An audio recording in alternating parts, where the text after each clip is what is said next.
Donald Trump says he's running for president in 2024. The twice-impeached president launched the campaign 2 years after losing to President Joe Biden. In his announcement speech, Trump vowed to restore America to the ways of the past, doubled down on old grievances and conspiracy theories like the 2020 election was rigged. Trump promised the supporters that he will restore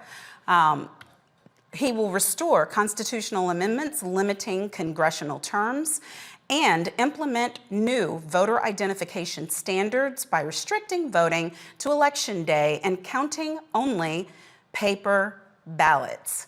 Joining us to discuss Trump's 2024 announcement is Pastor Shannon Wright, the CEO of Urban Engagement Initiative. Pastor Wright, welcome. Good evening. How are you? I'm well. How are you? I'm well. Okay, so was yesterday's announcement good news for you? I'm of a mindset that forward is the direction we need to go, not backward. All right, so yesterday's announcement is about a future run for presidency. So was it good news or not? I don't think so. I think that once you are president, you have been. Look, if I'm not even going to try to be politically correct. I feel like before you run for office, for any major office, and especially for the presidency of the United States, you need to get your house in order. And to me, any pending legal entanglements means your house is not in order. So it would be my thought and hope to take care of that first before trying to do anything else.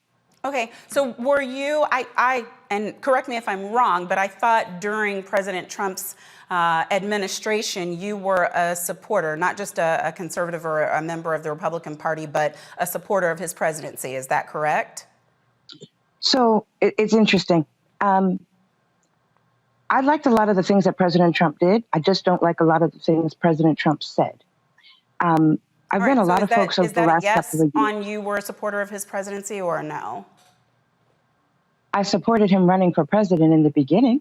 And you supported his presidency while he was president, or was there a point at which you no longer supported it? There was a point at which I had some questions and concerns, but nothing is cut and dry or black and white. I've talked to a lot of folks on both sides of the political spectrum, and a lot of Democrats tell me, socially they're Democratic, but their money is Republican. So right, I think, but I mean, whatever it is the Democrats are doing, we're just on President Trump and the Republicans, and he right now, I believe, is still considered the head of the GOP, and you are still a member of that party, correct? I am, and I intend to be, and he is not the head of the party. The chairwoman is. But all right. So Ronna is the head of the party. That's the way that goes, yes. All right. So if that's the way that goes, then why is everyone still pledging fealty to President Trump? If she's been the head of the party in the past 2 years since he left office, then why do we see people like Kevin McCarthy going down there and kissing the ring and having meetings with him still? Why was he out stumping and supporting these candidates if he is in no position of leadership in the party as the immediate past president of the United States? Okay, so to be in the position you're in, I'm sure you understand that being a past elected does not mean that you are, as some folks call, the de facto head, but there's a chairman of both parties, so let's be clear about that. And it is also practice for former electeds to go out and try and support candidates. I'm sure you're also aware of that. So in my humble opinion, that would be why folks on both sides are out supporting candidates before Election Day. That's not new. Is it the case then that your opinion has changed because he was so miserable at supporting these candidates and getting them elected? I mean, obviously, he's lost as president. He lost the prior midterms before that. And now he supported candidates, and the ones that he supported who were denying the validity of the past election almost all lost. Do you believe that that's why the Republican Party now is reticent to support him, and that if that hadn't been the case, people would still be lining up behind him?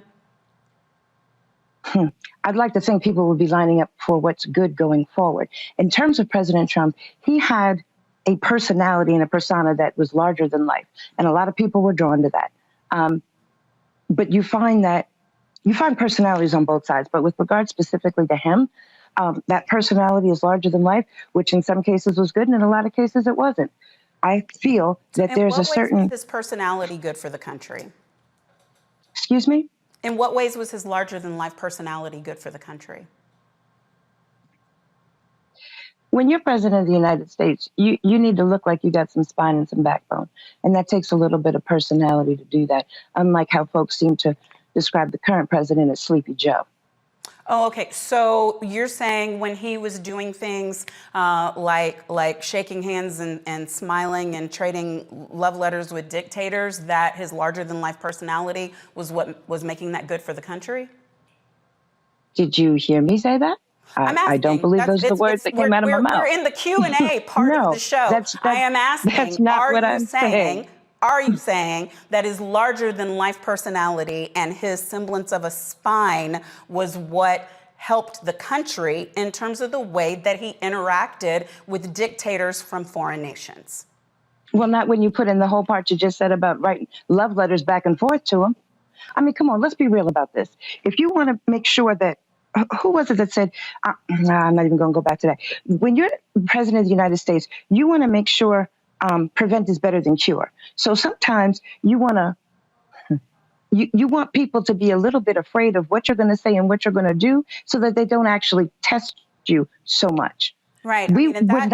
Some people would refer to that as chaos. But you also said, and I want to make sure that I'm I appreciate that reference to chaos. But that's not what I'm referring to. I'm tracking what you're saying. No, I didn't say you were referring to it that way. I'm just saying what you described, where people don't know what's going to come out of your mouth next, and they want to be afraid of what you're going to say. I mean, that doesn't sound like stability or consistency or leadership. It sounds like chaos. That's my opinion.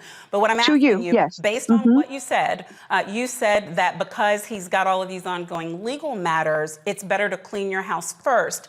This will be my last backward-looking question. It seems to me that he had quite a few legal matters, including accusations of sexual assault and otherwise at the time that he ran the first time. And I don't believe that prevented others, nor you, from supporting him. Did it?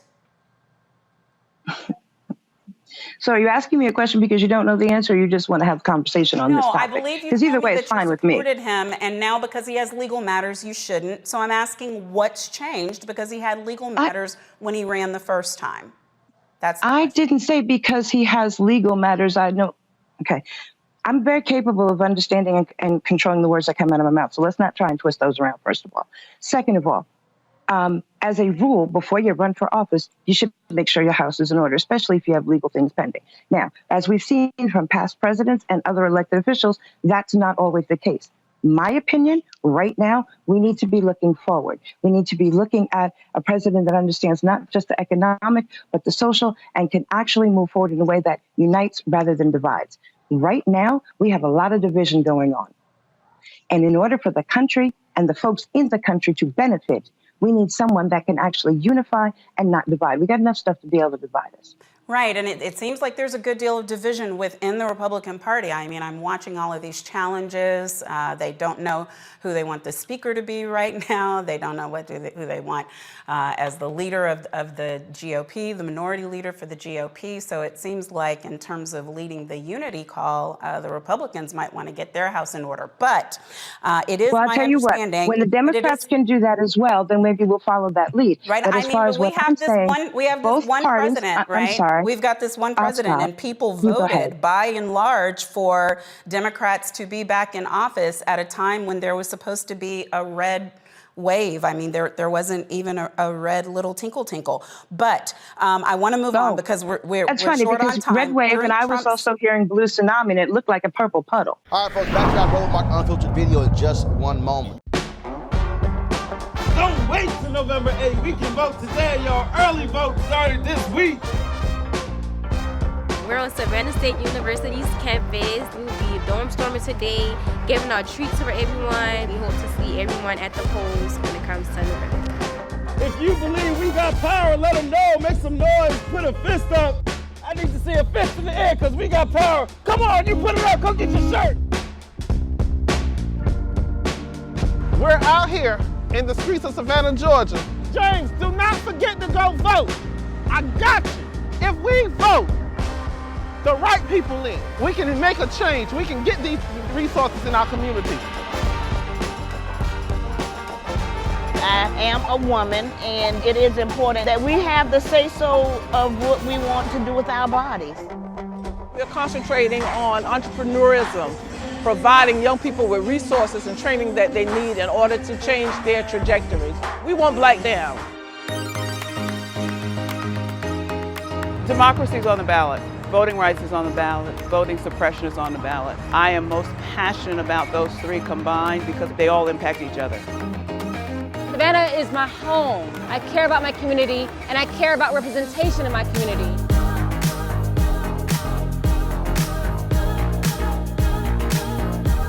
Our voices are still going to be heard no matter what kind of obstacles try to come up against us to stop us from voting. We're still going to be standing our ground.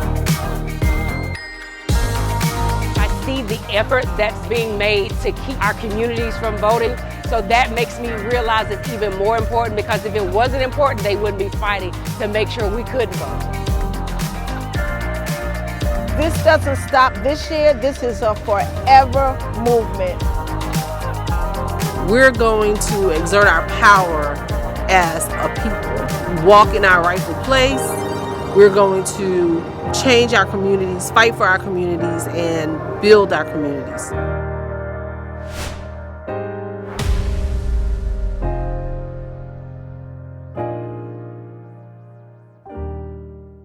Folks, Black Star Network is here. Hold no punches. I'm real revolutionary right now. Support this man, Black media. He makes sure that our stories are told.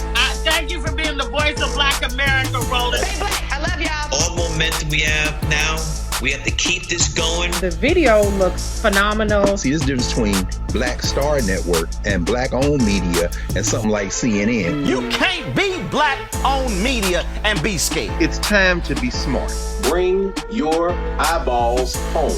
You dig?